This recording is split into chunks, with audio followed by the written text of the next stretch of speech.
All right, we're going to get started. If you would join me, please, and stand, and we're going to have a pledge allegiance to the flag. It's right over here. I pledge allegiance to the flag of the United States of America and to the republic for which it stands, one nation, under God, indivisible, with liberty and justice for all. Thank you. All right. Well, I'm Mark Perry and Executive Director of Florida Oceanographic, but also President of the Rivers Coalition. And we're glad everybody could make it here either on Zoom. We have about 30 something over there and about 30 or so in the room. And we have the Stuart train running by. So that always brings joy to everybody's heart there. You know, we are here today as our monthly meeting, but we've got some real special things to talk about, and we're going to get right into them. My only comments has been that basically our water quality issues in recent times have been looking pretty good. However, when you see that clear water and you look down, you see the loss of habitat, and that's what's been occurring over many years, and we're hoping we can have good water quality for longer duration of time so we have recovery of that habitat, namely oysters, seagrass, living shorelines, other kind of things that make an estuary, or a river. And we know we see a lot of things going on. One of the things I announced right away is Jackie Thurl-Lippish, who usually comes, is not able to make it today because she's actually at a 10-mile creek water protection area, which is at the North Fork. If you all remember, 10-Mile Creek was one of the original projects that got funded right out of the box and authorized as part of the Comprehensive Everglades Restoration Plan. Took a long time to get it going. Finally, by 2006, they actually had a project built, but it had a lot of problems and issues, went back and forth, and they deauthorized it, turned it over to the district, but it's now up and running and functional, and it's actually working up in that line. So what I want to do is welcome everybody, and we're going to get into water quality and lagoon health. And then we're going to have some really important state updates on the state legislature and of course, all our other on LOSM and all the other issues. So I know some of the members of the Corps and other agencies might be online as well. I do want to recognize we have some elected officials. I think I saw Commissioner Sarah Hurd in the back. Thank you, Commissioner. Also, Commissioner Becky Brunner, I see is here. And of course, Commissioner Merritt Matheson is here. And trying to see if we have anybody else in the room or online. If you're online and we can see you, welcome. Thanks for joining us. I want to introduce our speaker, Dr. Leesa Souto has been the executive director of the Marine Resources Council for many years. And she's, of course, been 20 years basically in this kind of field of you know, helping out in the water quality all up and down the Indian River Lagoon. Their headquarters out of Melbourne, Florida. We have a lot going on and a lot to talk about other report card. But I remember encountering many years back, about 1998, when we got started doing water testing here in the St. Lucie. It spawned off of what the Marine Resources Council had already started up and down the lagoon. And we had two testers in Manatee Pocket and another one in Palm City area. And they were actually reporting to Marine Resources Council. So we took the example of that citizen science, we expanded on that, trained scientists and citizen science to do it right off their docks. And that's when we, in 1998, started the Florida Oceanographic kind of water quality monitoring, which I'll follow up on Lisa's presentation about. But I've known her for many, many years. She's done an outstanding job with this, with the Marine Resources Council, and really has brought together a lot of us who are doing a lot of different things throughout the lagoon and trying to bring it together under these kind of guides. And I applaud her for doing this and appreciate her coming down. So I'm just going to give it over to Leesa and let her take it away. Please welcome Leesa. Thank you. Thank you. Thank you, Mark. Thank you all for being here. I'm Dr. Leesa Souto, the Executive Director of the Marine Resources Council. I also want to invite you to sign our Imagine banner in the back. That's a vision that you all, members of the community, helped us put together that says that we will, as a community, unite to bring our lagoon back to balance by the year 2050.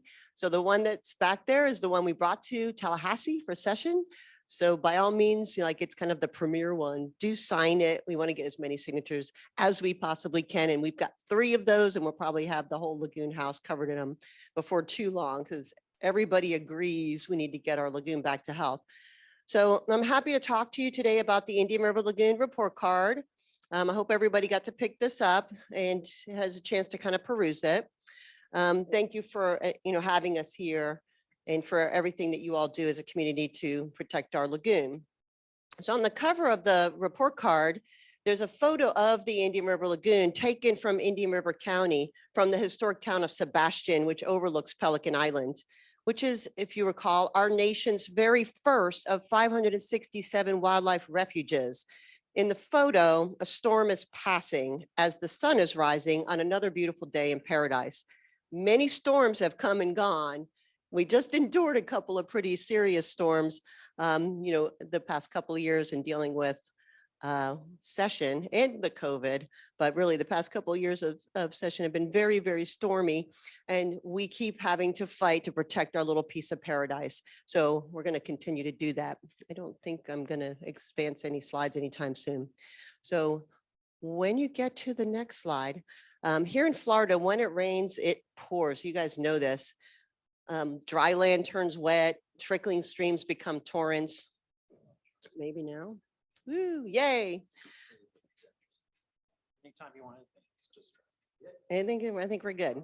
So all canals lead to the lagoon. So the land in internal counties, the land from Ormond Beach all the way down to Palm Beach County, it all drains into our coastal areas and into the Indian River Lagoon, including all the types of land use that region entails: people's yards, cattle pastures, parking lots, rooftops, agricultural lands. Everything drains into our coastal waters, our estuaries, through the canals that lead to the rivers, as you all know.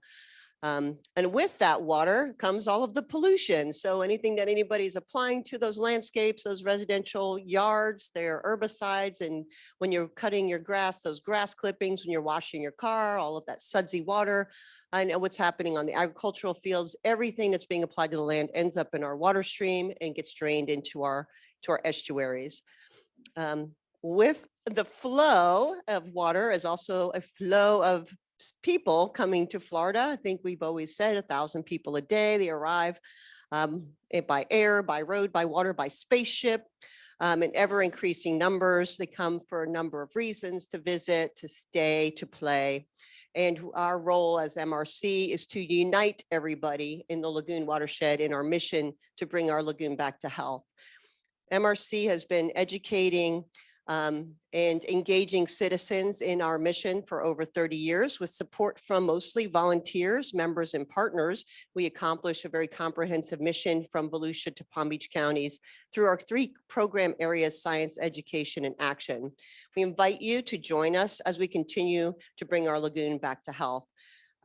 Our community's most important science interpretation tool is what we're here to share with you today, the Indian River Lagoon report card. This is our 4th year of putting the report card out. And the cover of the report card says, "Protect our paradise," which is, our compelling message to everybody today is, we got to keep doing what we're doing to protect our paradise, or we're going to lose it. And we do have some good news to share. In the report card, if you notice this graph, this is kind of an important one. It tells a story. What you're looking at here is a comparison. It's a graph that includes a comparison of water quality scores and habitat quality scores over time. And then the green line is the target.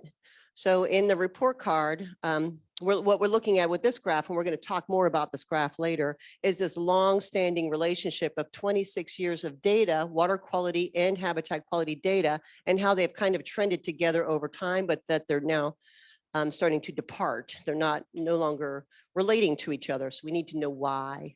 Before I dive into that, let's look at just water quality in the report card. Report card uses state data. So these are data that have been collected by our water management districts. And it compares the actual condition and those actual data with the state's regulatory targets. So it's in essence a comparison it's an evaluation of the state's programming, the state's regulatory targets, and the state's monitoring. And the state monitors 4 water quality parameters, predominantly in the Indian River Lagoon system. And these are in response to total maximum daily loads, an acronym I think you're all familiar with. We can talk about that later if you have questions about it, TMDLs. So they focus on nutrients, total nitrogen, total phosphorus, turbidity, which is, a measure of how unclear water is, and then chlorophyll A, which is a measure of algae in the water column. And those 4 water quality parameters relate to seagrass quality, which is also measured by the water management districts. And this is how they all relate. With increased nutrients, you get increased algae and decreased water clarity, which then prevents seagrasses from being able to photosynthesize, and you get decreased seagrass coverage. So it kind of makes sense that the two would relate to each other, right? That seagrass health and water quality health should kind of relate to each other. I'm also going to explain really quickly before I start showing you scores that there are 10 regions that are scored in the lagoon because there are 10 different regulatory targets. So we have to compare and score each region differently because we're comparing it with a different target. So we've got 3 different regions in the Mosquito Lagoon, clear up there in the north end of the IRL. Then the North Indian River Lagoon, which goes from really about Oak Hill in Volusia County down to the Melbourne Causeway. And then the Central Indian River Lagoon is divided into north and south. Central IRL North is the southern end of Brevard. Central Indian River Lagoon South is pretty much Indian River County. And then down here from St. Lucie down to Palm Beach, your South Indian River Lagoon is divided into north, central, and south. So when you look at these data and tables, you know which region you're interested in, look for those data, because the next thing you're going to see looks like this. Look at all those numbers. Oh my gosh. So the point here is that these are all the scores to show you the proof that what I'm about to say, that water quality has been improving across all regions over the past couple of years. And you can see it in the numbers. So starting the columns from left to right are those different regions, starting with Mosquito Lagoon North and all the way down to South Indian River Lagoon South. And then the rows are years. So one of the things you may notice if you're interested in the south part of the lagoon is what in the world happened to the water quality data starting in the South Indian River Lagoon South, which stopped in 2012. They just stopped collecting data. So we don't have any. So we don't have a score. But the water quality looked really good before they stopped. So let's just go with that. Let's just go with it. Still looks good, I guess. So we don't have data coming in from the South Indian River Lagoon South. And I can, so anyway, that's an issue maybe. But you can see overall, pretty much almost every region, either there was a minor change or very minor reduction in score, or there were improvements in water quality. So water quality score overall improved. And habitat health did not. So the same series of scores, but now you're looking at seagrass health. And across the board, again, bottom line is in almost every single region, seagrass scores continue to decline. And across the board, it's now an F minus. We had to come up with a new grade because things are just continue to get worse in the seagrass arena. Even though we're seeing improvements in water quality, we're not seeing the seagrasses coming back, even though clarity in particular has been getting better. We're still not improving on our seagrasses. No, I don't even know where I am in my notes, but we're just gonna go rogue. So I have, I did a couple of slides specific for you all. So this is just the same graph that you were just looking at for everything. So it's the water quality, the seagrass quality, and then that green line is the target. Except this is that South Indian River Lagoon North area. The region is mapped there on the screen. And the dots on the map are the sampling locations. So you all probably have an interest in knowing how many samples are being taken in your region and where they're being taken. So that's why I wanted to provide the maps which show you the sampling locations, and then each one of those locations, the color is going to indicate what the score is. So there's the South Indian River Lagoon North, which is St. Lucie County area and includes the St. Lucie estuary, is there on the map. And all of these maps and these detailed regional data are on our website. So I should have said that at the beginning. The report card itself is very general, but if you want to drill into the details, you go to the website and the regional maps are there, and each of the graphs comparing side by side water quality and seagrass quality are there. The trend lines are the dotted lines. I failed to mention those earlier. And those make it a little easier to visualize which way the trend is going. So you can see in this instance with the South Indian River Lagoon North, that water quality has been improving over the 26 years of data. And seagrass health has been declining. And then of course you had that drop in 2018 after the 2017 discharges. And you're going to see that even more extreme in the next one. So this is the South Indian River Lagoon Central, which is where we see the biggest indication of the Lake O discharge in the seagrass health. So again, up and down with water quality, overall trend improving. I know it seems shocking considering what this community has endured in terms of Lake O discharges, historically a couple of years ago. Overall improving, yet your seagrasses are Gonzville and they're not coming back, even though water quality continues to improve. So what is going on with that?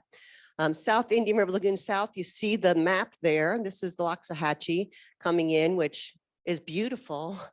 But there's that big dark spot. That's the part that has no data being collected. We don't, if you all know, I mean, we were here a couple of years ago and people yelled all kinds of, yes, there's a station at such and such, and Loxahatchee has all kinds of data, and we followed up on all that, and no, there were none in that spot. So we're talking about the lagoon itself, not the river.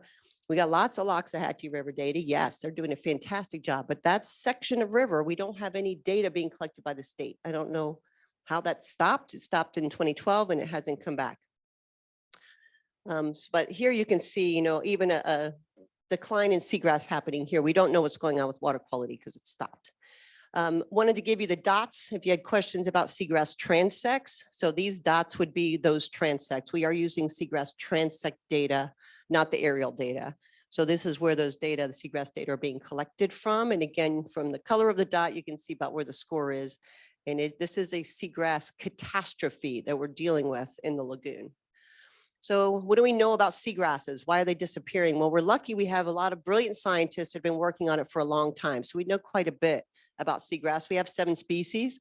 The diversity of seagrasses is even higher down here in the south than it is up in the north end of the lagoon. The 7 species reproduce differently. Some of them use seeds, some use rhizomes, some use both. They used to cover the lagoon. We know we had at least 47,000 acres at one point because we measured it. It plays many important roles in the system. It provides structure, meaning that it stabilizes the bottom. It actually holds the bottom in place. It provides food, everybody knows that, and it provides important habitat for fish and creatures to hide in to escape predation. And the St. John's estimated that in other ecosystem services, including water quality improvements, it provides about $1 billion a year in revenues. So seagrasses are very valuable to us as a community, and they're very valuable to our ecosystem because they're basically the foundation of the entire food chain. So without the seagrass, everything is collapsing. There's much more that it brings to us in terms of functioning of the system, and how do we get them to come back. So let's go back to this graph that's so important and try to figure out what in the world is going on here. So it's seagrass, as you can see, and I don't know if this pointer, you can see it on the TV or on your the webcam, but you can kind of see that this relationship, right? That water quality improves and then seagrass improves, water quality improves, seagrass improves, water quality goes down, seagrass goes down. There's a lag, it happens the year after. But that overall, they kind of used to jibe together until about 2016, and then they separate, and this continues to go down and this goes up. So something has changed since 2016. We need to figure out what that might be. Here's some example of what I'm talking about. So when we lose the seagrass, we lose everything. So this is an example of the Banana River Lagoon, which is up there around Cocoa Beach area. It's between Merritt Island and the ocean. And you can see the extreme relationship, the extreme changes, and that relationship held true. Water quality plummeted, seagrasses plummeted, water quality came back, seagrasses came back, and then 2016, they just kind of bottomed out and never came back again. So what happened to the fish? Well, the pinfish in the area, if you do that, 2010 is when we had our first super bloom in the Banana River. Pinfish is a bait fish that relies on seagrass. It's one of the fish that eats seagrass, and it's also an important bait fish for the carnivore fish to eat. So the pinfish have dropped off substantially. They have these crazy population peaks that make statistics really hard. Any statisticians out there? So we just are doing a visual thing right now, where we put the line where the super bloom, and you can just visually see that there has been a change in even the number and peaks of those population spikes. Snapper, even more extreme. You can see the visual even more clearly here. And then the snook, of course, one of those triple crown fish that everybody wants, is really dropping off in the Banana River. So our fisheries, our ecotour operators and our fisheries are really struggling. Manatees, I think everybody's aware of this one. I love that you're selling t-shirts to try to support the efforts to bring our manatees back. This year, 375 total carcasses and 300 of them in the Indian River Lagoon. So 300 out of 375 this year are happening right here. And last year out of 1,100, 520 were in the Indian River Lagoon. And those are the hot spots from last year. So of course they are, the saddest and most tragic example of what's going on with the system right now as the manatees leaving us. So the good news is, so on that sad note, the good news is it's time for us to just take this into our own hands and make it happen. We just got to get this done. If we want to protect our paradise, we want to get all of our creatures back, let's just do this. So we are proposing 3 initiatives at MRC. We want you to join us in this. One is 1,000 Points of Life. We want to start looking for other things in the water chemistry that are not being currently monitored for by our state agencies. Things like herbicides, pesticides, PFAS. I understand that the University of Florida is doing a PFAS study to try to understand the extent that PFAS, which is a very toxic chemical that's used in a lot of things.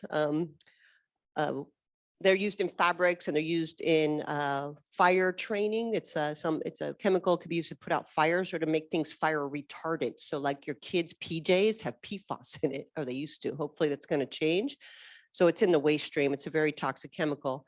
They found it in the manatees. They found it in seagrass. We need to find out if it's having an impact. We need to find out if herbicides are having an impact. So we're proposing 1,000 points of life that are going to engage our citizen scientists in collecting samples. We need 100 citizen scientists. So we're going to be coming to ask you all to help support this with your citizen scientists as well. Train them up so they can collect a valid sample, send it to a NELAC certified laboratory and get the results back, and just put to bed the question, are herbicides killing our seagrasses?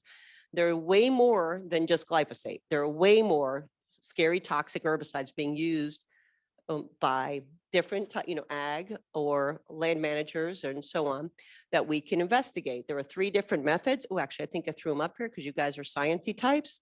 We're proposing doing all 3 of these methods to try to get the full suite of all of these toxins that are being utilized currently commercially. So the 3 tests cost about $1,000 to run per sample. So we're looking at gathering $10,000 to get started. And then once we get started and we start to either show that we've got a situation here or discount it, then we're going to go and ask for much more money to try to get all 10 tributaries sampled for herbicides at least 10 times a year, or at least try to get as many samples run so we can capture the likely time that herbicides are going to hit the stream. 1,000 points of life. So that's one initiative. The second one is that we're going to continue to push for low impact development, and we're even going to showcase how to do it at our own headquarters at the Ted Moorhead Lagoon House. We're going to make the Ted Moorhead Lagoon House fully accessible and demonstrate different types of low impact development from our shoreline on our stormwater pond. That is actually a stormwater pond that's completely vegetated with native vegetation, and which is removing the nutrients and providing habitat and making it a beautiful mini lagoon, as we call it, instead of just a grass down to the edge stormwater feature. We have pervious pavers in our parking lot. We've got a shoreline, which I'll get to in a minute, but also we've got rain barrels and rain gardens and different types of native plant gardens and that we can showcase to residents, how they can install low impact design, low impact development features in their own yards. And then we have our restoration demonstration sites where we can show the community in partnership with lots of people, including FOS, show people different ways to build oyster reef and build reef to protect shorelines and prevent erosion and accrete more wetlands on your shorelines using inert materials, we're participating in a partnership for plastic-free restoration. So using inert materials, and Mark Clark from the University of Florida developed these prisms. So we're also working on volcanoes. There's going to be oyster volcanoes rising in the lagoon and pyramids and towers and a couple of other shapes and sizes. And this is our shoreline at the Lagoon House where we've got some of those prisms in, and you can see, behind the prism, how much sand has accreted. We have built out 10 feet of a very eroded shoreline using those prisms in a short time since last March. It was been about a year. And then farther down, which you can't really see, but all the way down there is the rest of our permitted shoreline. And it's the same thing, except we've used coquina and concrete. We've done a coquina swath and a concrete swath. They are emergent, as you can see. So when they come out of the water, the oysters all get eaten. But these were not seeded, so they're naturally recruiting oysters. And then as soon as the water drops, the raccoons and probably homeless people come and eat all the oysters off of them. But I know the raccoons do, really, hopefully not the humans. So, so a demonstration project for homeowners and how you can do something with your property to protect your property without putting up seawalls. We've got too many seawalls in Brevard County. Of course, the Lagoon House is also a learning center. We have community groups of all sizes and age groups come out to do experiential learning, including our Lagoon Castaway Summer Camp. I know it's probably a little bit of a commute for you to send your kids up to Palm Bay to go to summer camp. But if you know anybody in the region, we've got an awesome education team. And we're going to be, doing 8 to 13-year-old camps this summer. All right, the third thing is we need to figure out what is going on with the seagrass. And we are fortunate that we have some of the best seagrass talent in the area here. So we're going to bring them together for our 20th assembly. I don't know if many of you have probably participated in assemblies that MRC's held in the past. This will be our 20th one. And we're going to get all the scientists and practitioners and the seagrass growers and planters together to hammer out how are we going to restore our seagrass, come up with a plan, come up with a monitoring regime, come up with a way to evaluate effectiveness, figure out the most likely places to plant it before we just start throwing rampant seagrass everywhere. Why don't we have a plan and a strategy for how to do it? And then secondly, we need a lot of seagrass. So we need to figure out how can we coordinate seagrass growing if we're going to start planting seagrass. How do we grow 47,000 acres of seagrass and get it in the lagoon? So coordinating, nobody can do this alone. We're going to have to really get together and unite on this one. We're only going to get one shot at it. So we got to do it right. So seagrass, LID, the second workshop is coming up in October, and it's going to be changing the code. So we're bringing Evan Bean, the University of Florida, and he will work through the tough job of auditing and how do you audit your own land development regs and your own processes to implement LID in a very real way in your community. So that's really all I have. I welcome you to, join us in reducing your nutrient footprint, try to, well, you guys know, learn something new. That's what I'll ask you to do today. About pet waste and, washing your car outdoors and pesticides and herbicides, and you're all doing the right thing. So I encourage you to go to savetheirl.org, I have some more out here. Oh, start a landscape revolution, especially if you live in an HOA. To go to, I've got resources at the end, I'm sorry. But I encourage you to learn something new. Go do something different in your landscape, disconnect your lawn. If you're in an HOA, try to change your covenants. And then we're doing the report card tour. Thank you for having us and hosting us here, but we're looking for more communities. So if you want us to come do the tour by you, let me know. And then got to give a big shout out to our friends of the Indian River Lagoon. These are the people that fund the report card every year. We want to add you to this list. So these are $1,000 donors that help subsidize the cost of this report card every year. So thank you for that. Imagine what we can all do when we work together. Keep doing what you're doing. Keep up the good work. We'll make headway. We just got to be patient. Thank you.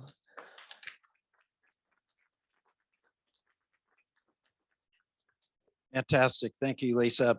We can kind of throw out a few questions before. I'm going to follow up just real quickly, though, before we do, but we'll take one. Okay, Jim, real quick.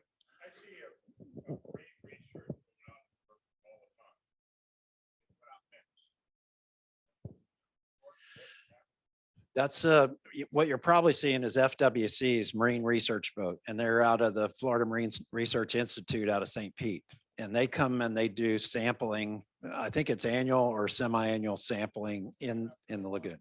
They do a big seine net. They quantify the individuals and different species and quantities and that kind of.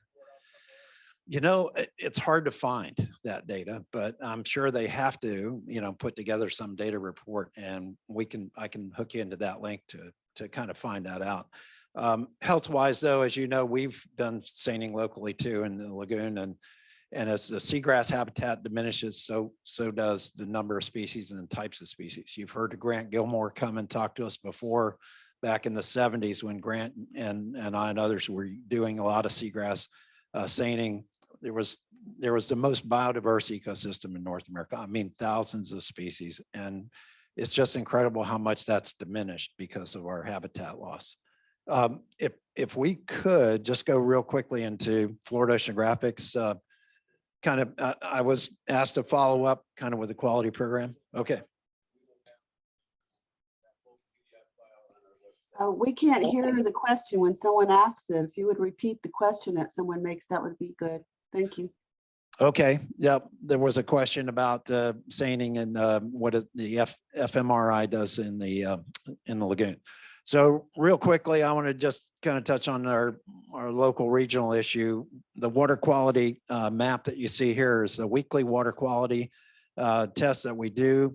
We since 1998, as I mentioned, in kind of cooperation and partnership with MRC. And in fact, you saw in the MRC report that a lot of the data collectors here also report their data to MRC. So it's a great kind of working in together on this kind of thing. The citizen science water quality program we've had has really been tremendous over the years. And this was from last week, again, showing that good water quality, but what about the habitat? So can you go to the other, the report? We did do an annual report, which is a 2021 annual report. It's posted on our website. If you just scroll down and kind of quickly go through that, over 19,000 data sets. We have 47 volunteers. And basically they do water testing and over 45 different sites within the St. Lucie estuary and IRL. You can slow down a bit. There's this past year in comparison, wet and dry seasons are kind of indicated there to give you an idea of, when we get only a few inches of rain during the dry season, obviously from that October, May to but May to October is our wet season, and we get substantially more rainfall, which drives a lot of the water quality in our area, along with the discharges. This past year's grade is kind of, if you scroll back up a little bit, you'll see that the comparison in kind of last year to this year's grade, it was a little better, about 81%, 81.7% overall higher, which is higher than 74.9%. But again, it's what's ideal. What's important for us to understand is what's good about the estuary. And over the 52 reports were shared with over 20,000 people. If you want to scroll down a bit, again, we measure that water quality, the clarity, the salinity, the pH, dissolved oxygen, which is really important. So those are parameters that we want to note. And when you look at last year's kind of inflows into the St. Lucie estuary, these inflows encompass not just Lake Okeechobee, but all the different inflows from C23, C24, 10 Mile Creek, and the tidal basins, which are all the tributaries. The big bump there in 21, March of 21 and April 21 that you see, that is mostly Lake Okeechobee. There was a time there early last year, about this same time, that we had some discharges from the lake. But other than that, we have, in the past 2 years, really haven't had any major. So what's the big blue part in the graph there? That's during this last big rainy season last year, when we had some tremendous outflows coming in through the local basin runoff and things. So if you scroll down, pretty much the 56 days out of the year, well, there's all of our different citizens, and you can see how they're wonderful volunteers and people that put in a lot of time and effort, over thousands of hours, to do these tests, and we quantify and qualify those. Lastly, if you want to go back to that site, Mickey, share just that one, yeah, for the next one over. There you go. This is basically on our website. It's a much more detailed report that you can subscribe to. If you keep scrolling down, you'll see the citizens water testing. Here's all the grades and how they're accumulated week to week. But if you keep scrolling down, you'll see all the data, and very specific. Keep going all the way down to we link into other data sets. So we link into basically the bacterial sampling. If you keep scrolling down, it talks about recover, and the recover is the reconnaissance area and the parameters there. And we try to measure things like seagrass and other macroalgae. Keep on scrolling down. This gives you a much more detailed look. Here's the bacterial data from Martin County, for instance, and other areas. Keep scrolling down. And we link in, if you keep scrolling up, there we go.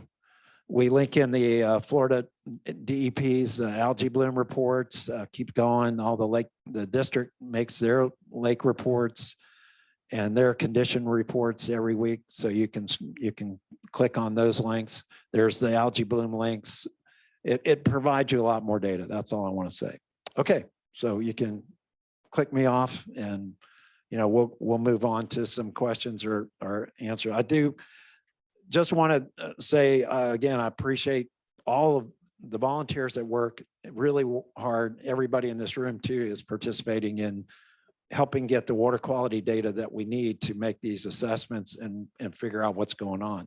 So the initiatives that Leesa's talked about, we all join in on. I think that's really, really important that we all engage in some level, some way that we can, just like Leesa said at the end of her report. We may have a minute or two for questions, and then we'll kind of go from there. Paul, and I can repeat the question. Around, so people on Zoom, this is a very stressful for me. I spent 40 years in the TV business, and running a Zoom meeting is more stress. So. Okay. You're the city of Stewart. Yeah, Thank you. So the water quality data are really good for the lagoon right now, but you guys don't have seagrass. And as Leesa emphasized, just because the water quality is good, if you don't have grass, you don't really have a healthy ecosystem. Could you give an assessment of how the seagrass is in the estuary right now, and is it recovering, or what should it be and what is it? So in the south end of the lagoon, where, Todd usually gives us a kind of those aerial looks, and we've done that calculation. We've lost a lot. Back in the 70s, we had 400 acres right inside the St. Lucie Inlet, the Indian River Lagoon, and we had all 7 species. That's deteriorated to probably less than 10 acres right now, and it's mostly sandbars, bare bottom. And unfortunately, that's just starting to recover, just starting to come back in this section of the lagoon. In the north end of the lagoon, we lost a lot. There were, as you mentioned, the 47,000 or whatever we started with.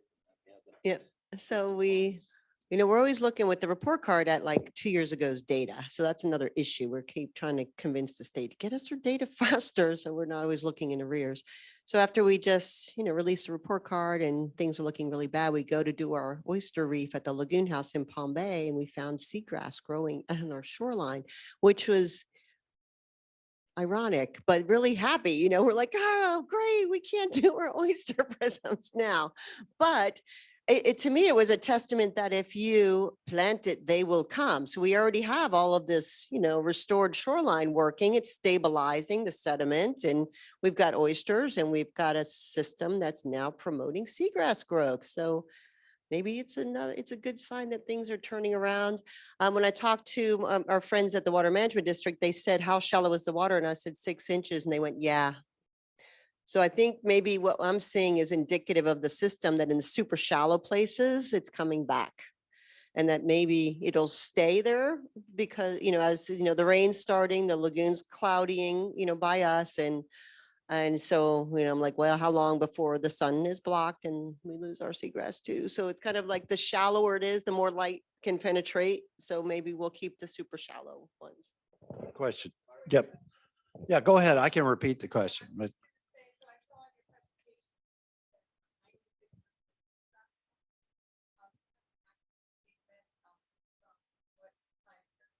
so the questioner says 96% seagrass loss in the presentation. So at what time period?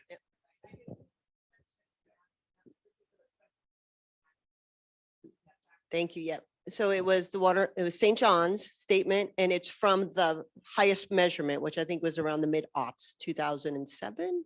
So the highest it ever was in their measuring, which at that point it was higher than even the target from 1942. They had increased acreage to an even, it exceeded their goal.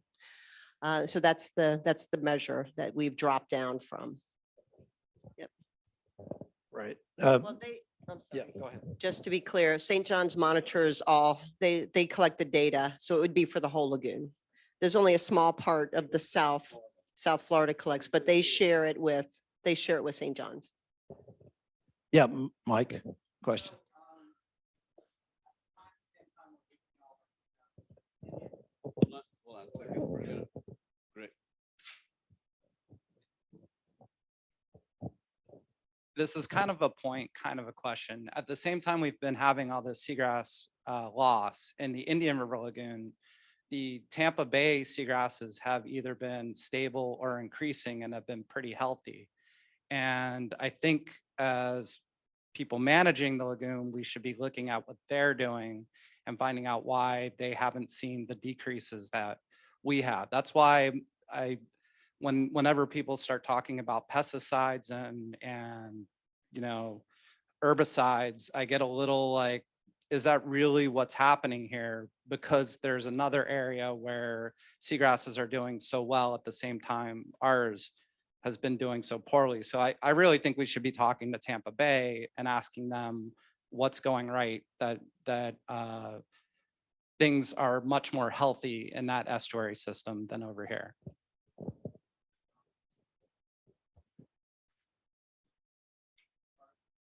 Actually, All right, this is from Jackie. Actually, the 18th. This is flying over St. Lucie Inlet. You can see some of the water clarity. It's pretty good.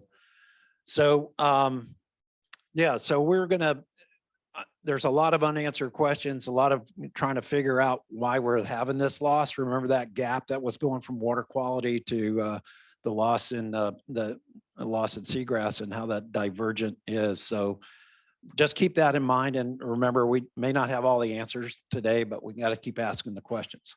And so that's a good. And then I would just add that what I heard from our friends over at the estuary program is that in Old Tampa Bay, the seagrasses are not returning. So the part that doesn't flush, they have the same issue. They have a giant opening, right? they flush a lot. So wherever they are flushing regularly, they were getting seagrass return. But with the Old Tampa Bay on the other side of whatever bridge that is, 41, they're not. So where the retention time's longer, they're having the same issue. Good response. One more question, and then we're going to kind of move up if we can. Yep.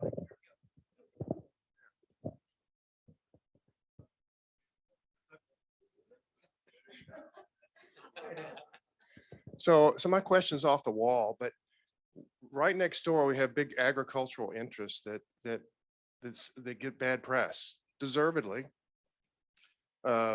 Sugarcane, growing other things, but they know how to grow things in muck. They know how to grow things in sand. Can't we contact them? Maybe the politicians can use a bully pulpit a little bit to get them involved with growing seagrass. I mean, how hard could it be? I know you're going to say that's not what they normally do, but if they were like involved, they would see the problems and then we could work with them, because ultimately that's a big problem, what we have out there with what they give us, and we're dealing with it. And so if they got involved with us and tried to jointly solve the problem with what they know, it might help. No, it's okay. It's a good comment. There are some groups that are up in the north end of the lagoon that are working there, a turf grass kind of group, and they started doing some seagrass kind of restoration work too, and growing seagrass. Down here at Florida Oceanographic, we're also have a seagrass nursery, and we're propagating this five different species of seagrass right at our facility in the nursery. Then we weave them into fiber mats and put them out. So we're trying to recover some seagrass habitat that way. We're getting permitting and doing it through those kind of avenues. It's a slow process, but it does work. We've shown success in going from 16 shoots per unit to 60 shoots per unit in three months. So it's a way to successfully recover seagrass. It's a big, slow process. You can't just like turf. You can't just go out and lay it down on the ground, cut it up and stick it out there and hope it survives. I think one of the things we need to understand is, did it exist in the lagoon before, and what happened to make it disappear? And so we got to, stop the pollution or the problem that's causing it to disappear. And then at the same time, go back in there and replant and try to recover that resource. And sometimes it's maybe, well, if you put it in there, the manatees are going to eat it all up. Well, you got to kind of put it in areas where they become the seed source for the rest of it, in shallower areas, perhaps where the manatees can't get to it. But we do need to recover this resource. It's absolutely critical for the Indian River Lagoon. I want to kind of wrap that up there. Leesa is going to be generous enough to be down for a little while after the meeting, so we can one-on-one ask questions. And I'll also go to the staff here, Ken, and I know Steve out and is here from MRC. They have a lot of good information. Pick up a report card and go from that.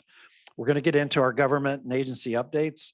We're going to start right off with what's happened in the state legislature particularly. And we've asked Gil Smart and Eve Samples, but Gil to report on, what just happened under this legislative session, particularly 2508. You want to stand up? Right here is good. Sure, sure. Perfect. There you go. Well, I bring tidings. I bring glad tidings, maybe some glad tidings anyway. All right. Well, there's some good anyway. So the 2022 legislative session has wrapped. Thank God those people went home. I say this, Eve's heard me say this about 3,000 times, but I like to say it because it's true. I said, working in sort of like an environmental lane, the Florida legislative session is like being a hockey goalie, and you're constantly fending off slap shots because like one shot after another, like one piece of bad legislation like after another. And it's epic. And this year, in a lot of respects, was particularly bad because there were a few bills that out there that just were terrible. And one of them, maybe the worst, certainly the most contentious bill of this session, you've probably heard about this, Senate Bill 2508. You might have seen coverage about this in the newspaper. There's been a lot of talk about it. It was a really complex piece of legislation filed by Senator Ben Albritton. But the bottom line is, I think we described this as a toxic stew of bad ideas, but it wasn't just that the provisions of this bill would have, for example, almost completely undermined the LOSIM process, the Lake Okeechobee System Operating Manual process, which has been going on for 3 years. This bill in part was designed with the help of Big Sugar, of course, to essentially ensure that the water supply interests, chief among them Big Sugar, continue to get as much water as they want from the lake, and ultimately would keep the lake higher, inflicting damage on the lake ecology, leading to the greater possibility of discharges to the St. Lucie and the Caloosahatchee. But there were other really bad parts of this bill as well. There's a provision in the bill that would allow people seeking wetlands permits to pay to expedite them, and then utilities could do this. And the criticism, of that one of the most trenchant criticisms I heard of that was it basically changes the relationship between the regulators and the regulated communities. But if you're paying money for you to get your permit through, doesn't that make you a customer of the state government? And perhaps the FDEP treats you as a customer instead of an industry to be regulated. And then there's another aspect of the bill which would create basically a new program or fund a new program for FDACS, the Florida Department of Agriculture and Consumer Services, that would basically create a $300 million honeypot for the next commissioner, which is likely to be the current Senate President, Wilton Simpson, to use on land acquisition. Currently, right now, it's called the Rural and Family Lands Protection Program. Currently, it can only purchase easements. This would allow it to purchase land outright, potentially putting it in direct competition with the Florida Forever program. In fact, in the budget, Florida Forever got $100 million. This program got $300 million. And it looks like the next agriculture commissioner is going to have quite a little pot of money to play with. So there's a lot of terrible things in this bill, but what's arguably worse or as bad was the deceitful nature in which this legislation was introduced. I was a journalist for over 3 decades prior to doing this. I saw a lot of dishonest stuff. This is literally one of the most dishonest things I've ever seen out of a legislature, the way this went down. It was filed on a Friday afternoon as what's called a budget conforming bill. Now, a budget conforming bill is supposed to be pertain to the way the state spends money. It's not supposed to contain major policy provisions. Well, as I just described to you, this bill contained tremendous policy provisions. There were huge, consequential things in this bill. And the fact that it was filed as a budget conforming bill and there was language in it that attached it to the budget itself, which basically said you can't pass the budget unless you pass this bill. Okay. But because it was filed as a budget conforming bill, that meant it was only going to have a single hearing in the Senate Appropriations Committee just days after it had been filed. Now, if you followed the news from this, we sprung into action at Friends of the Everglades. We had ultimately had more than 4,000 of our supporters send emails to the legislature saying, knock it off, basically. Other environmental groups around Florida really called in the troops. And so there was a huge outcry, huge pushback at that sole legislative hearing. And lo and behold, subsequently, the legislation got amended. Much of the worst of the legislation got stripped out, but there's still plenty of bad stuff in there, or there was still plenty of bad stuff in there, including a provision that would basically enshrine what we consider to be outdated water shortage management rules into the law in perpetuity. Basically ensuring that Big Sugar gets what it wants, and the rest of us have to take, whatever hand is dealt us. So ultimately, the Senate passes the bill. The House, in procedure and maneuver, does what's called a strike all amendment. They pass the bill. It goes to the budget conference, and it gets further, amended during the budget conference. The language was softened on these water shortage rules. It would allow a path whereby the legislature and the governor could ostensibly change them, and that poison pill came out.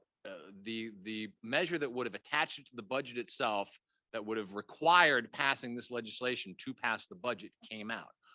Here's the good news. What that means, and we just clarified this last night, previously, because it was attached at the hip to the budget, the governor couldn't do a line item veto. He could not line item veto 2508.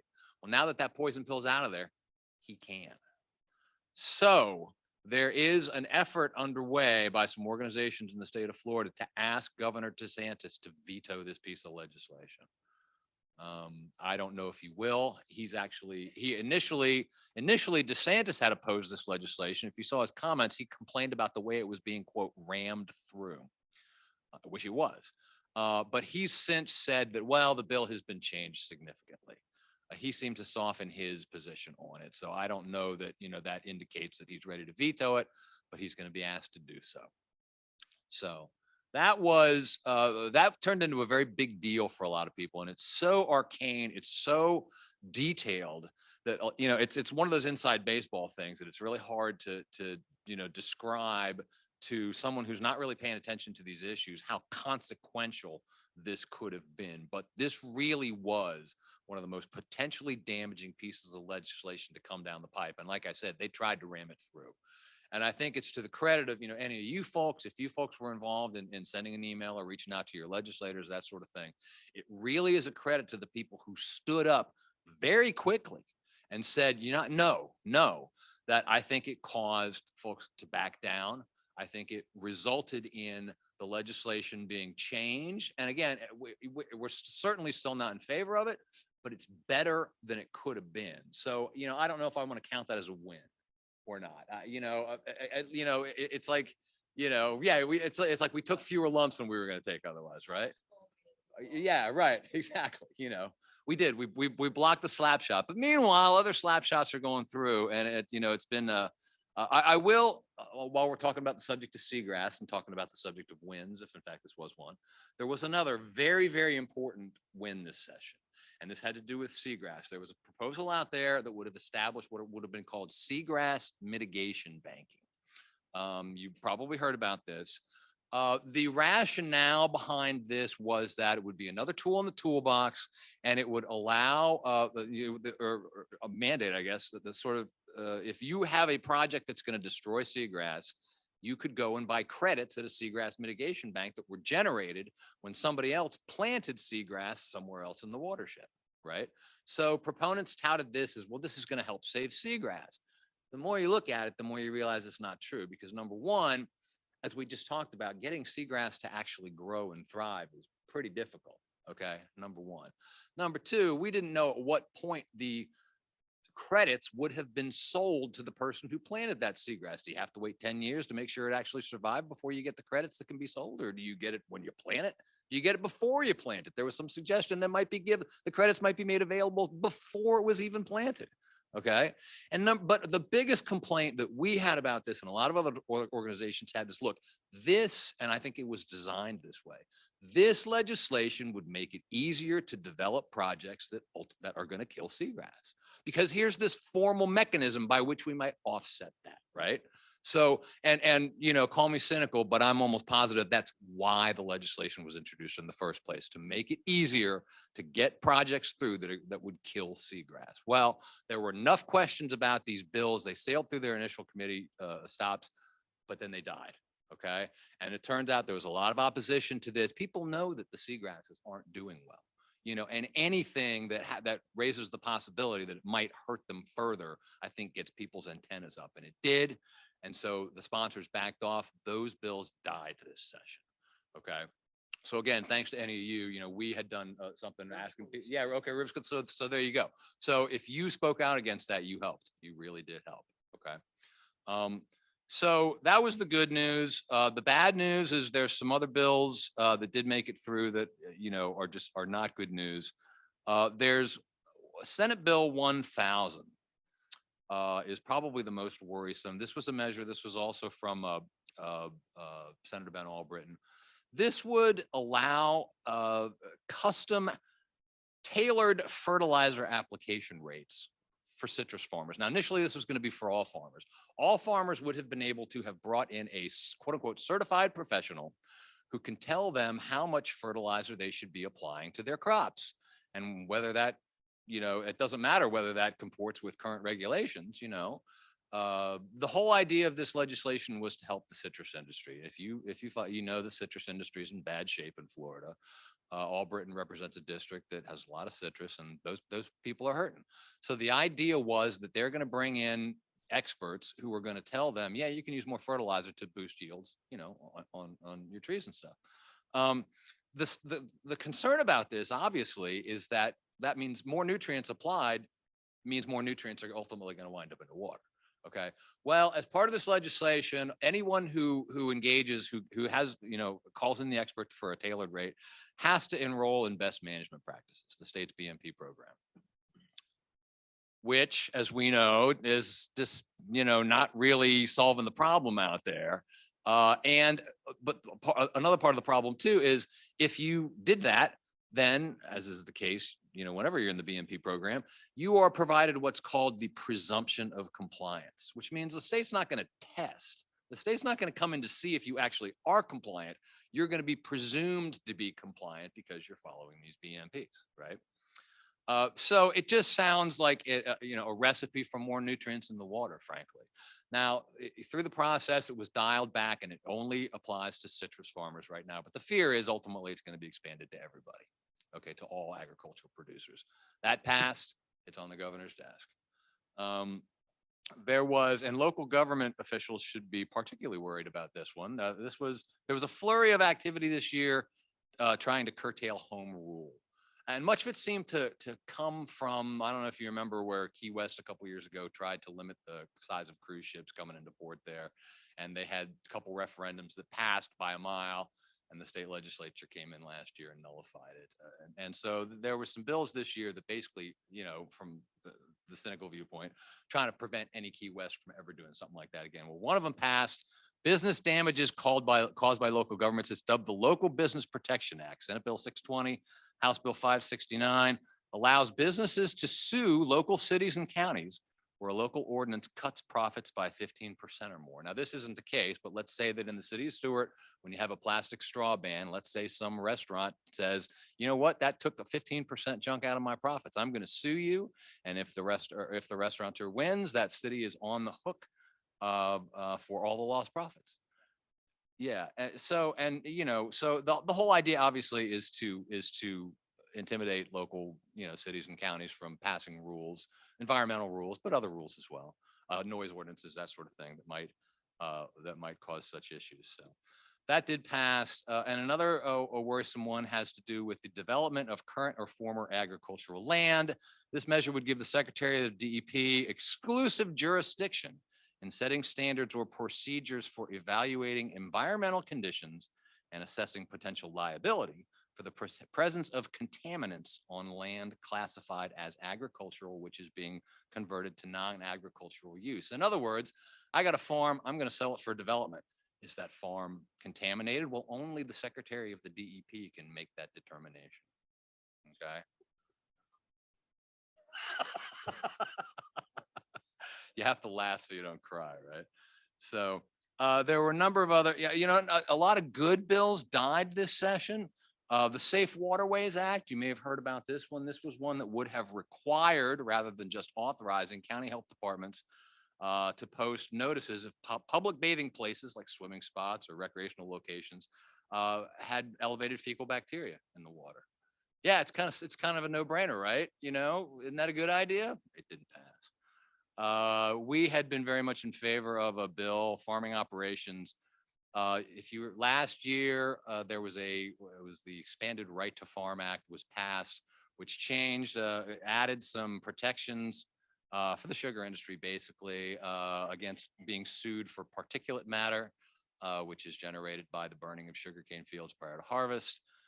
There was a proposal this time around that would have removed particulate matter from those protections. It went nowhere. The Blue-Green Algae Task Force recommendations, some of them were implemented last year. There was a proposal to implement more of them this year. It went nowhere. So, it's kind of, and I could go on, but you get the idea. So bottom line, though, I think the seagrass mitigation banking bill dying was a big win. And it's something I think everybody ought to be now. Like a vampire, it's likely to rise again. You know what I mean? And in fact, everybody ought to be on the lookout for that next year. It's probably going to come back next year in some way, shape, or form. Okay. 2508, it could have been worse. It really could have. But it's bad enough as it is. And, maybe DeSantis will see the light. I don't know. Yeah. The rest of it, we're tired of fending off slap shots. And like I said, I'm glad those people went home. So. Thanks, Gil.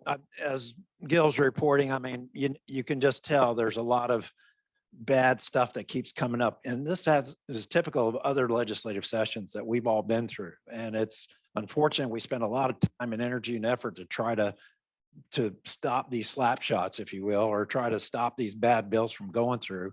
And instead of trying to help promote good things that are going through. And that's where our energy should be. Unfortunately, our state legislatures don't seem to want to promote good bills. They don't want to put forward good things.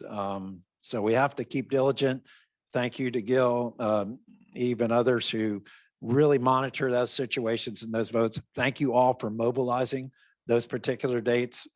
Right after that got announced, There were a lot of people that showed up in Tallahassee and testified, and it was a disgrace how that committee, if you watch the video of how that committee, Senate committee, talked down to those people. They came up miles and miles, gave up their time, their whole day, those fishermen and everybody else to give, even officials, even our chair of the Water Management District was there, and the way that Senate committee treated them was horrific. And it's a disgrace. You'd be so embarrassed to even call them our state legislature, how disrespectful they were. So let's all do what we can, see if we can stop this bad kind of bill from going through. Thanks again for your report, and we'll keep diligent. Martin County's up, but I know that Diane wasn't here. So we're gonna get moving on that. She's here, but she didn't want to, she said everything's good. All stuff is good for Martin County's aspect. All projects are working. Yep. Great. And the lake is at about 14.02. So I'm going to go to Paul Gray. We're going to, Ben Hogarth and City of Stewart on Losom, and we'll tie in Paul Gray and his lake report. We had one question here.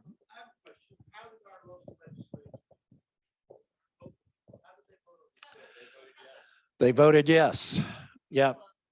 Whose sponsor? It was Toby Overdorf was one of the sponsors for the seagrass mitigation banking bill, but they all voted for all the local. Gail Harrell, our senator. All right. City of Stewart, Ben Hogarth.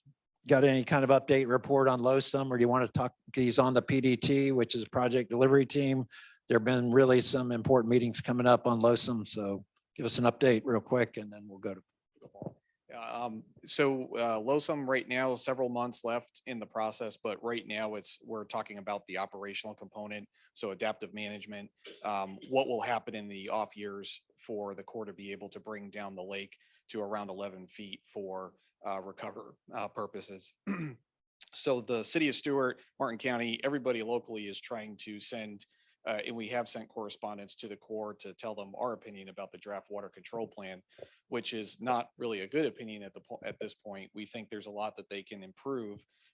What the crux of our issue is that they're trying to do recover in years that are immediately following the lake rising to 17 feet. And we think that's the worst time to try and do a recover, because the near infeasibility of trying to bring the lake down from 17 feet to 11 feet, even in a drought year, is there. I've only seen it done once in the last 36 years where that actually happened, and it was just pure luck.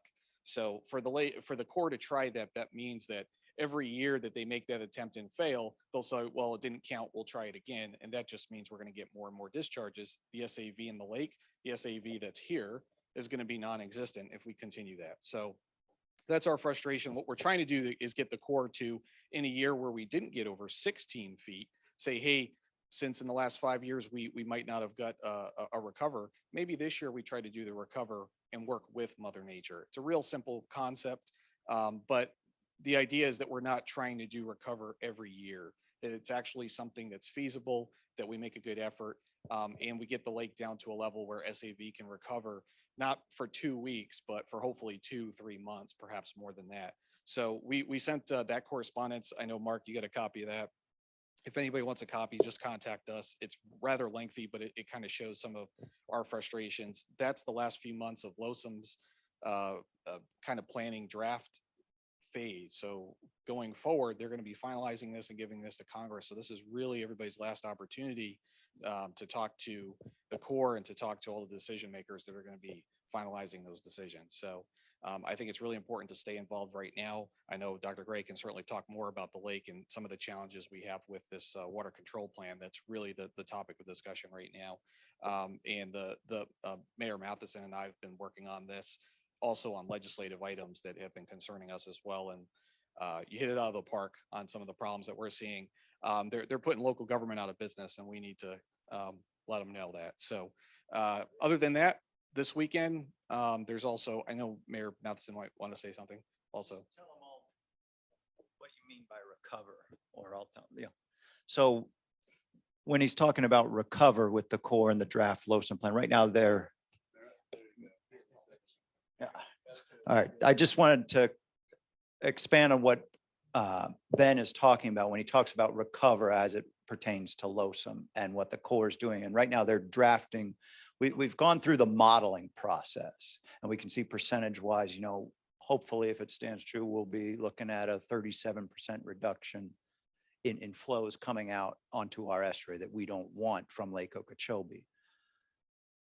The models though do show the lake managed in a higher way.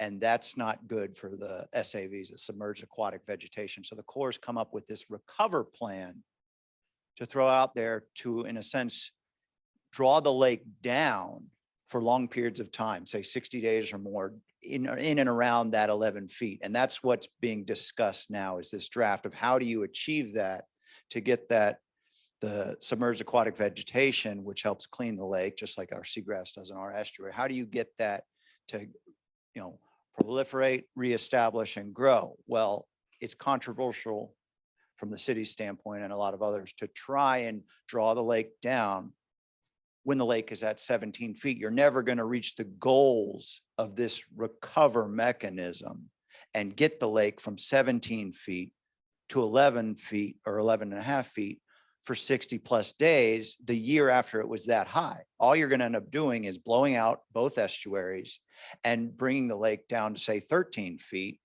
and you don't achieve any of the goals. So that's what, when Ben's talking about recover, I wanted to clarify that that is what's being discussed as this kind of trigger card in the high lake levels.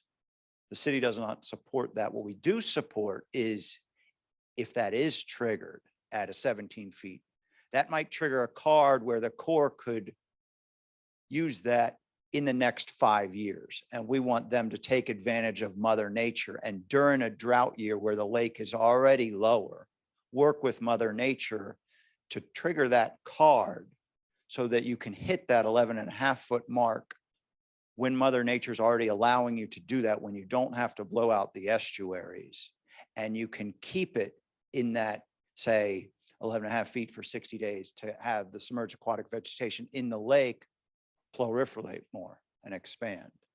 So I just thought that was pretty. Appreciate that, so that you know that recover, when they talk about that, it's this new operational kind of methodology to recover the lake and the lake's stress of being drowned for so many years or too dry for so many years. So Paul, let's follow up with that on Lake Okeechobee report. How's it doing at 14 feet? Thanks. Yeah, I'm known as the Okeechobee guy, and I want to apologize to all of you who've showed up and found your name card too wet. That was another Okeechobee dump that I did from my water bottle when I got here. So sorry about that. But anyway, yeah, these guys are right. The approach the Corps is trying to use, I mean, when the lake gets deep and we lose all our SAV and it crashes the fisheries and stuff like that, you know, that's bad. And we want to try to recover the lake. But they're trying to use an approach where you would recover it in a, rather than wait for a dry year and work with Mother Nature, they're trying to do it in a normal year, because if you do it in a dry year, we might get into water rationing. So they want to avoid that. But then when you try to do it in a normal year, it just ends up being really clunky and not very functional. So we just want to, I think their present approach is poor, and we're going to try to convince them to like was said, work with Mother Nature. And so today the lake is 14 feet. We wish it was 13 feet. But you know, we got up to 16 feet last year, and so we're only at 14, and it's hard to get the lake down when it's been deep. And so ideally we'd get it down to about 12 feet by June when the rainy season starts, but that would require getting 2 feet of water out of the lake in the next 2 months.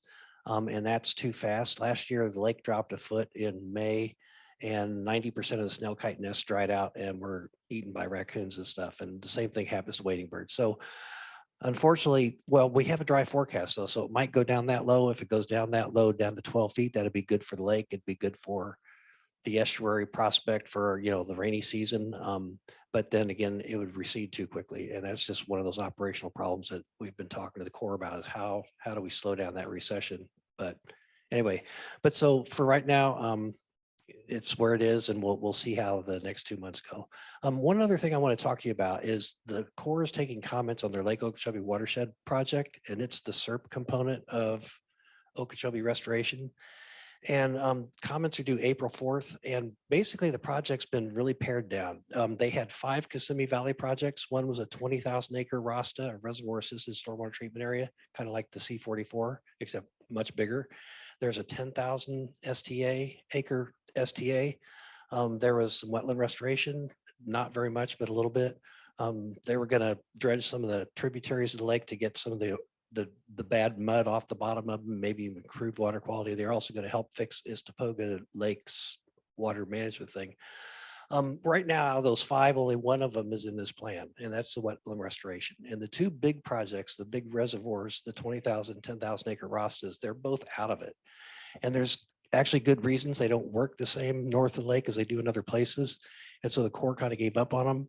But with those things out, that's 300,000 acre feet of storage that we were hoping to get. And there's also about 70 tons of phosphorus cleaning that we were hoping to get, and it's not in there. And so the Corps has said, okay, we realized we didn't get to where we wanted to get. We're way short of our goal, and we can come back and revisit this later. We don't know how that works, and that's what we're going to try to get clarification from them. Because right now, you know, the upstream project has nothing in it except we're going to restore 6,000 acres of wetlands, period, in a 2.6 million acre watershed. So the wetland restorations, they're great. Paradise Run on the Kissimmee River, that'd be a fabulous project, but that's not the kind of thing that helps Okeechobee. And the other thing they have in there is the ASR wells, and they originally envisioned maybe 200, and we're down to 55. Running full blast, they can take about 2/3 of an inch of Okeechobee water a month. And if you think of when Irma came in, the lake went up 3 feet in 1 month, and massive dumps ensued, and the lake got wrecked.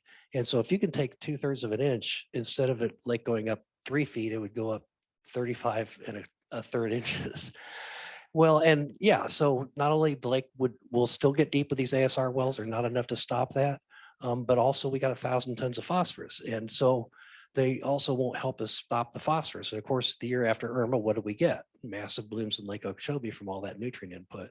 So again, we've got to go back to the watershed and figure out what can we do to slow that water down and to clean it.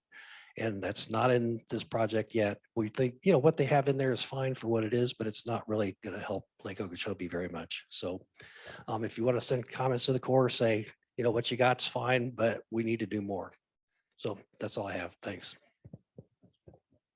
Yeah, I don't know if you keep up with that, but that's north of the lake. There's the Lake Okeechobee Watershed Restoration Project. And as Paul said, it got kind of pared down to these very few components. And when it started out was we were going to get all the storage and treatment and everything north of the lake before the water enters the lake, and huge amounts of reduction in phosphorus. But what ended up is the ASR wells got funded too. Again, going back 2 years for the state legislature decided to throw $50 million at the component that would help the estuaries the best in this Lake Okeechobee watershed project. And they ended up putting it towards ASR wells.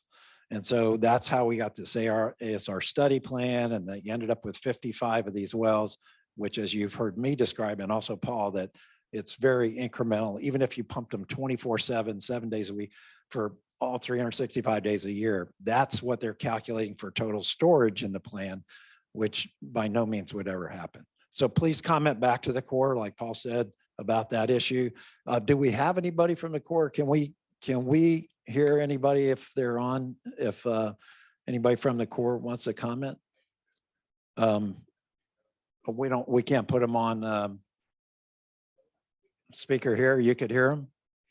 Okay, is there anybody from the Corps that wanted to comment? I know that the other agencies might not be FWC or FDB, but is Erica or Tim Geisen or anybody? No. Okay, we have a question in the chat or something. We'll wait to the end. Okay, state agencies, we're gonna finish up with Water Management District. As I said, Jackie Thurlow-Lippisch wasn't here, but she did send a slide that a statement by the district and recently about, there was all this question about whether they wanted to require 1.5 feet above the water shortage band in the operational structure to be exclusively managed by the district. But they wanted to clarify that with this working statement, I guess, in water deliveries, which essentially says that the operation of the water control plan for the lake is going to meet the purposes of the district and is the responsibility of the district. But regarding Lake Okeechobee, the agency that's responsible for allocating water is the district. However, the decisions regarding water supply are going to not be modified necessarily by the Corps and their operations. But in these kind of plans, as you see in the second paragraph, where they may request releases to go for the district uses for agricultural water supply or other kind of protection, the envelopes and the estuaries, that is going to be a request basically from the Corps, from the district to the Corps. And then the Corps intends to make those releases that are consistent, obviously, with the district's request. And they don't anticipate these conflicts to happen. What all that said is they're just wanting to clarify, look, we want to continue to do with this water supply and other operations for the district purposes, at the same time, not interfering with the LOSM work and the LOSM process. So we've got to be very clear through this whole process that they maintain that flexibility and that operational zone from the high bands all the way down to the water shortage band, and not try to divvy up these little increments down in that low water shortage area to say, oh, for this use or that use or this use, we're going to manage it this way. So we've got to be diligent about that. Currently, right now, as you've seen those graphs, there's the current LOSM plan calls for 0 discharges through the S80 from the lake, all the way up until they get the very high bands. And then, all bets are off kind of, if we're getting to 16, 17 feet in elevation, it's a safety issue. So we're hopeful we can maintain that 0 discharge limit through the LOSM process during most of that operational activity. Anything else for the district's next meeting is the second Thursday in the month in April. I think they're going to be back in West Palm last month. They were over in Sanibel, Captiva. They focused on in person over there, but usually when they do it in West Palm, you're able to queue in. So I recommend that you do that. Rivers Coalition committees. We got the River Kids and Speakers Bureau. Nick Mader, River Kids, big activity tonight. So if you haven't gone.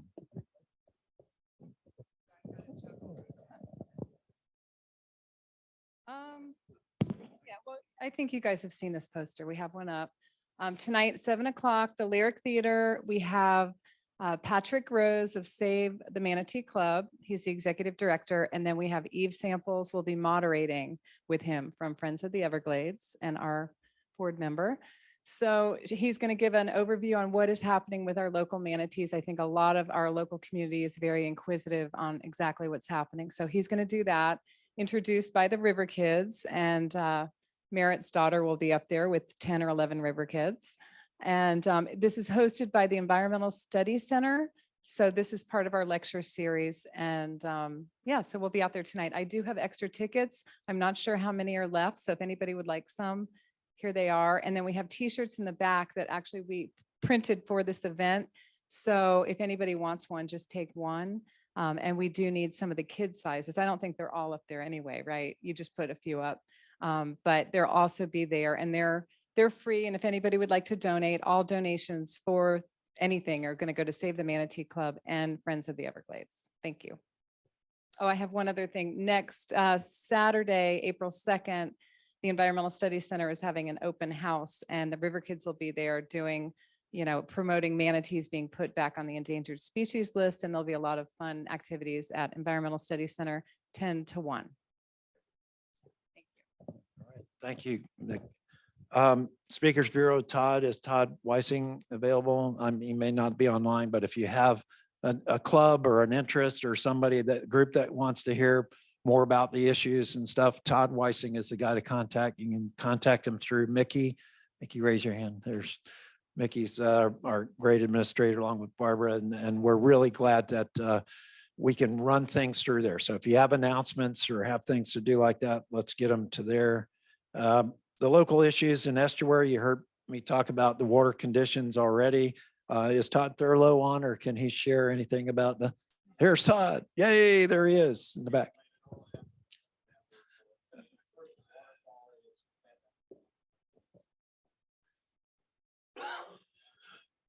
So, yeah.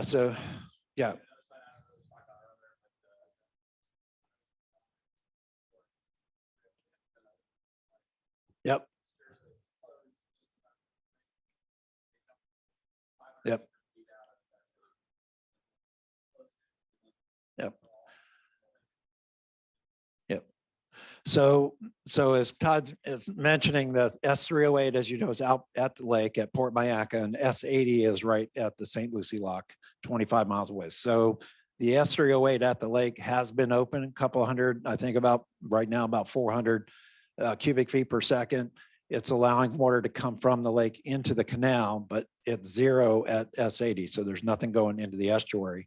But what they do there is they're either bringing water into the canal for testing or filling up the reservoir and testing that, or if they need it for water supply in that canal.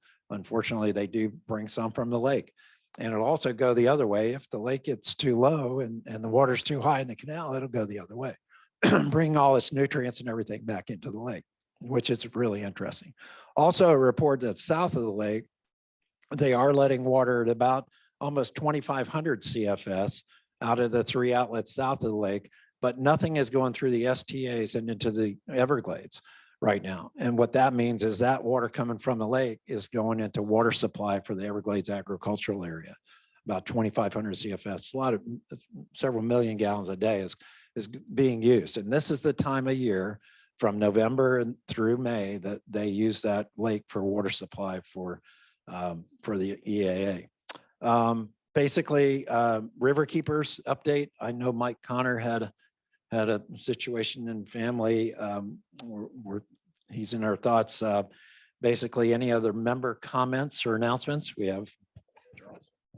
Yeah, what Gil had talked about before about 2508, the fact is it is that complex and there's absolutely nothing in it. None of its features are positive. So what's left is bad. And we have a unique opportunity here because the governor came out against it originally. So while we are normally complaining to the state and to our elected officials, I think here we have a chance for us as individuals and as representatives of groups to contact the governor's office, thank him for his initial stand, indicate that we believe that part of his influence has caused this bill to be separated from the budget at last, and that we do look forward to supporting him in his effort to veto the bill. And I think if enough organizations and enough individuals take that approach directly with the governor's office, it can work. So we have a chance to be positive and get a real good outcome here. I hope everybody will participate in that. Good. Got another questions? Yes, Greg Braun, if you come up from Lock Solutions. Yes, I would like to give a brief update on a couple of things that the Guardians of Martin County are working on. One is actually taking off of the legislative report. We asked for a legislative appropriation to acquire more lands within the Loxalucy corridor, and Senator Harrell was the sponsor at the Senate side, and Representative Snyder. Unfortunately, both of those did not make any funding. So we were very disappointed with that.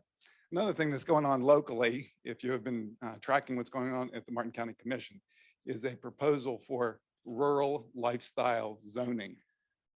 The Guardian sponsored a workshop last night. There's going to be one next Tuesday as well, sponsored by the Martin County Conservation Alliance. And then that issue will come back to the Martin County Commission probably in the next 30 to 60 days.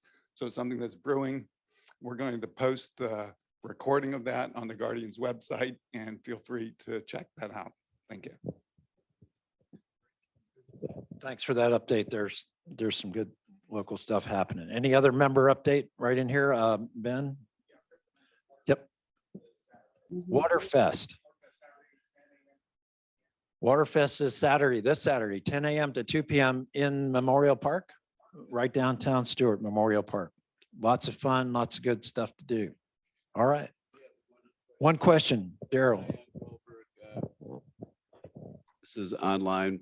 Diane Goldberg asked, where should we send info on City of Port St. Lucie herbicide spraying?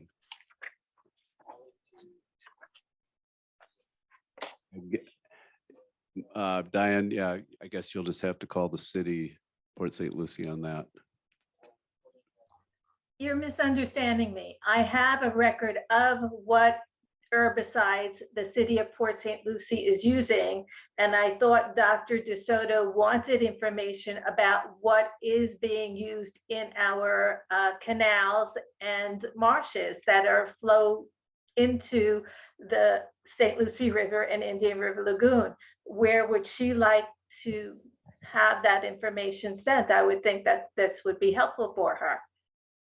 Okay, good. Thank you, Diane. What Lisa said is we'll share her email and contact information for that very purpose to the rest of the members. And we'll share that information to the members so that you can take that information and email it directly to Lisa, and that'll get it in the works. Thank you. Thanks, Diane. Thank you. All right. Thank you all for attending. I have a comment. Oh, we have a comment. Yes, ma'am. I put in the chat that we feel the Martin County Democratic Environmental Caucus overall does not, we do oppose the rural lifestyle issue and the Atlantic Fields development in its present state. And it's not gonna, we feel it's not gonna be environmentally sound. For one thing, I can't even get enough information on the drainage of all these 317 exorbitantly priced homes. And then there's a golf course, there's a polo fields. And they act like they're going to do all this stuff to help clean the water, but this Discovery Land organization that's building it, you know, they make all these promises, but we just are opposed to both of those issues. So I think the Rivers Coalition ought to really get involved and study it. And yes, you can go to the Guardians and see what's been questions and answers that have been made to the court, and they had the commissioners, and they had a big meeting last night. But so anyway, I put that in the chat. I wanted to make you all aware of it. So thank you. Thank you. And Greg, you said there was another meeting coming up soon, or when was that?